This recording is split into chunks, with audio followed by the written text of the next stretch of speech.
And you're watching Roots TV Nigeria. This is What Next. At this moment, we are talking with the National Secretary of the Social Democratic Party in the person of Shehu Gabam. Interesting conversation we're about to have to find out, the SDP, the future of the SDP, their performance at the elections and other issues are coming up. It's good to have you, sir. Yeah, great pleasure. Thank you very much. Okay, let's start with the SDP. Shortly before the elections, there seemed to be an internal crisis. I mean, the party expelled Jerry Gana and even suspended Donald Duke, which were the two people who were jostling to be the flag bearers of the party. The question is, does that expulsion still stand with Jerry Gana and the suspension for Donald Duke? And what has the party been able to settle its internal crisis, but are you still in that process as we speak? Well, let me thank you very much for asking those very important questions. First, I'm happy to tell the whole world, to tell Nigerians, that the Supreme Court have ended our litigation issue today. Very happy. We are very happy as SDP. The Supreme Court have dismissed the appeal by Professor Jerry Gana as baseless, have no issues at all, waste of the court time. He ought not to have appealed against the case from the Court of Appeal judgment. That vindicates our position. That vindicates the power of a convention to decide who will be the candidate of the party. We have said this clearly and in clear terms, that anything short of that means you are compromising the independence of political parties and the power of convention.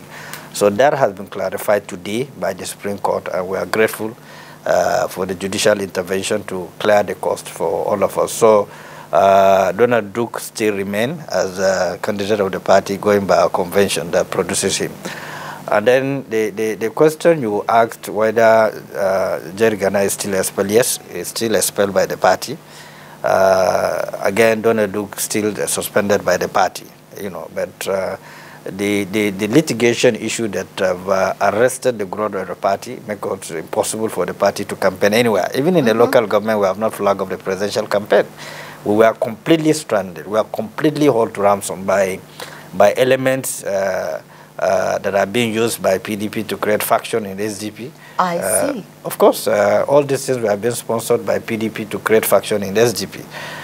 Do you have proof of that? No, of course. What do we have a proof? When we started to build the COP, the CUPP, the whole aim was to build an alliance that will work together up to the presidential level. Along the line, there were treacherous attitudes by the PDP to which SDP pulled out of the COP. And don't forget that we started the COP. Coalition of United Political Parties. It was a product of SDP and PDP.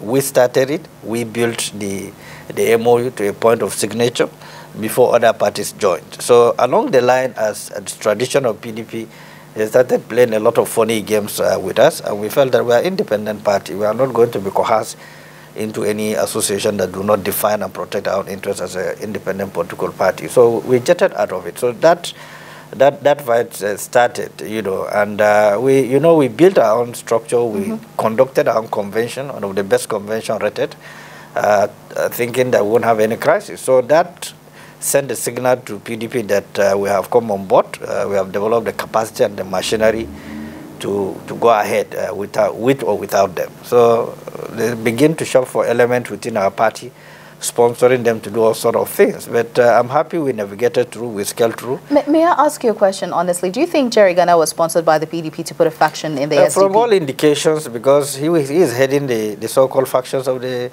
SDP. He brought in some of his boys and make them so-called factions of the SDP.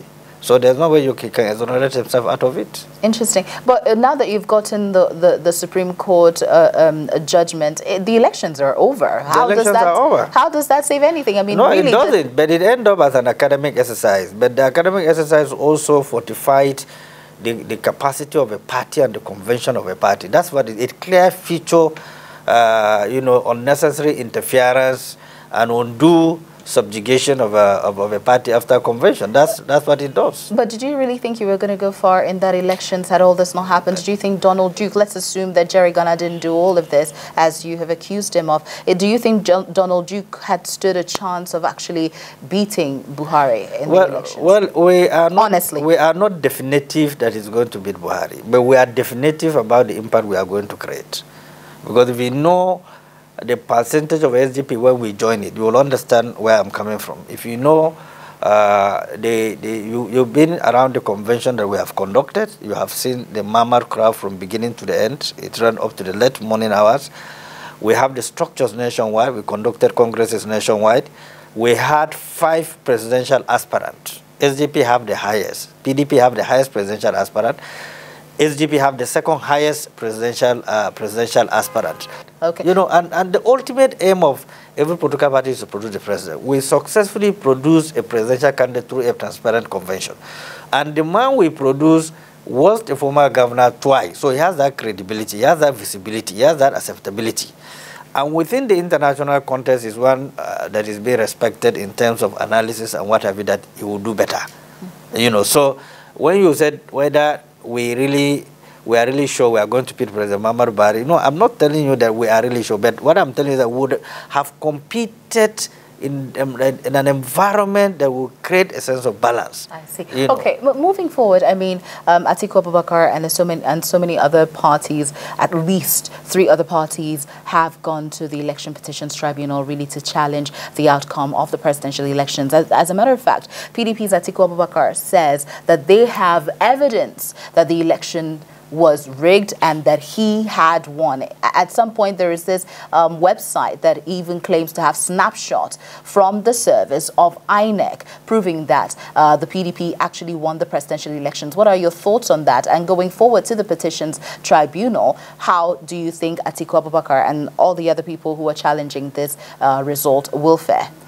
Well, first we'll wait and see how those allegations will come to reality. But, you know, being a product of a system that have participated in almost all the major elections, I know it is difficult for you to prove that. There's no 2 ways about it. It's very, very difficult for PDP to prove their claim. To prove what? To prove that they won the election. It's practically impossible. But we wait and see how the tribunal, whatever it is that will come up. The facts are very clear. President Buhari has a domineering effect in northern Nigeria. And he knows clearly that they can't beat him when it comes to that. The statistics are very clear. Are very, very clear. So why they generated those statistics to beat President Buhari is what is amazing to me. If you go down to the grassroots, his level of acceptability is unbeatable. His profile still remains very critical. So former Vice President Atiku Abubakar, his level of acceptability in the north is not as good as President Muhammadu Buhari. In fact, it has gone to the lowest before launching himself back. And you know, PDP still have a massive image problem that they have not purged themselves out of it. They have not exhibited a sense of remorsefulness over the 16 years leadership, failures and deceits, profiteering and racketeering of the system. And for them to recover from that, they ought to have developed a system and a machinery and a working alliance that will give them that advantage. But Vice President Atiku coming into the realm of the contest of the presidential election defined a lot of issues and the controversies surrounding his personality as well. So there is no way, from all that we know and from what that has happened, it is almost practically impossible for him to think of winning the election. Interesting. Now, coming back to the tribunal issues and other issues, yes, these are very important areas that will reduce some level of suspicious acrimonies within the political space. We were also in the tribunal as SDP because there are positions that are clearly won by SDP, and out of the normal or the situations that we have talked about severally, the vote buying system have wrecked the entire exercise. What are you contesting at the tribunal? What are you challenging? Which election result are you challenging at the tribunal? We are challenging a lot from the Senate, from the House of Reps, and from the State Assembly. Why are you challenging them? Because we have evidence that we won those elections as well. And so the petitions are also in the tribunals. Well, here's my question. You have evidence that you won elections at other levels, like the Senate and all of that, but which you believe you can prove at the, petitions Yes, tribunal. we did, and we made our submissions to the tribunals. We made our submissions. If you have those evidences you can prove, why do you think Atiku Abubakar cannot prove that he won? No, those are different areas. These are senatorial constituencies. It's easier to prove that? It's very easy because it's a limited exercise. Is that an issue? Forensic investigation is a massive thing. It's very massive. It takes someone who is not in the system to believe it is an easy thing to do. I see. So our own is a restricted areas. The votes are also restricted. So it's easy for you to handle that. Constitutional areas. Yes, constituency areas. Yes. It's easy for you to handle that with facts available to you. And therefore, you table it before the tribunal so that they will go through it and find out whether what we are saying is right or wrong. So that's the essence of the tribunal. To make a substantial difference between various submissions, who is right and who is wrong. Interesting. At some point shortly before the elections, your faction of the SDP seemed to have aligned with President Muhammadu Buhari. First, there's no faction in the SDP. Okay, well, the SDP, your SDP, seem to have aligned with President Muhammadu Buhari. Now, the elections have come and gone. Are you expecting appointments? Are you expecting any sort of compensation, if I should use the word, for your support of the president? A lot of people are jostling for appointments at the moment. So are you expecting the SDP members to get SDP is not part of it. First, we did not go into that alliance simply because we are expecting anything from the president. No. We did not went into any agreement with the president or the APC as a party. What we did was that because of our peculiar situation, because of the litigations, our inability to flag off our presidential campaign made it compulsory for us to look inward and review our situation critically and swallow the bitter pill that we cannot fly because we couldn't launch our presidential bid even at the local government level. So a rational party should look inward, because what we are doing is not just for yourself, it's for the nation. Did you need to endorse anybody at all? No, we need to, because we have millions of followers who need to be guided on what to do. I see. We have millions of followers nationwide. Don't forget, we have every structure in every state or federation. So we have people who believe in us, and we need to guide them on what to do, because we are stranded. We cannot launch a presidential bid. So as Democrats, we need to guide our followers on what to do. And we guided them well. We told them that, look, given the two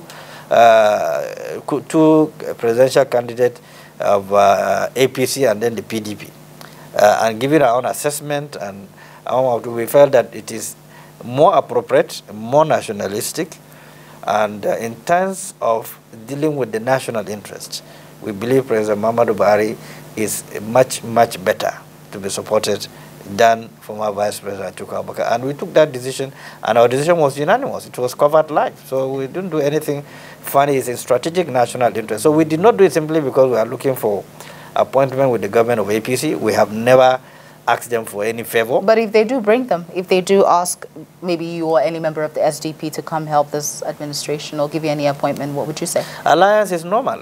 In 1999, we had alliance with AD. And that is why Led Bola Ige was the Minister of Attorney General of the Federation. So PDP too is a product of alliance, the COP alliance and what have you. So SDP has alliance with the president magnanimously. Out of our own gesture, we decided to support the president. So if the president wants to extend his hands of friendship, he's welcome. We'll work together. It's a service to the nation. It's not just a service to any individual. It's about working for your country, adding your own critical importance to the national development and in the national debate. That's what it is. I see. I know that Donald Duke has been expelled from the party. No, we have not expelled him. We suspended. Yes, thanks for the correction. That he has been suspended from the party. When are you going to lift that suspension? Well, he have applied for consideration. The NWC will look at issues he have raised and will communicate to him at the appropriate time. He has written to us seeking for the review of his suspension. Like I said, the decision-making organ of the party will look at the issues, will discuss them, and we'll get back to him at the appropriate time. May I ask why you suspended him anyways? Because, I mean, it didn't seem like he did something wrong at the time, but why was he suspended? He's a product of the party. the party is an institution. Once a party took a decision, he doesn't have any moral right to go against the decision of the party. We took a decision, and which he was aware that the party have decided to support President Muhammadu Buhari. He ought to have key into the party decision. It is not something that is palatable to the party. It's a bitter pill that we have to swallow. And we told him, and he knew, and he admitted himself. There's nothing he can do about it. It wasn't also his fault. But because we are in a situation that we cannot help him, we can't help ourselves due to litigations. There's nothing we can do. And the party must move on. The party must act. That is why we are a political party. That at all times you must take decisions. Those decisions might not please each and every person. So going against the decision of the party felt insulted, and the party have to apply a disciplinary measure. We are here because if anybody erred, we must discipline him. And whatever decision party have taken, you have to comply with it. Interesting. I want to say a big thank you to you, Shehu Gaba, for taking our time to talk to Roots TV on all that has happened in the elections. Thank you so much. And of course, you've been watching What Next right here on Roots TV Nigeria. My name is Gloria Oje Modi. Subscribe to our YouTube page for more.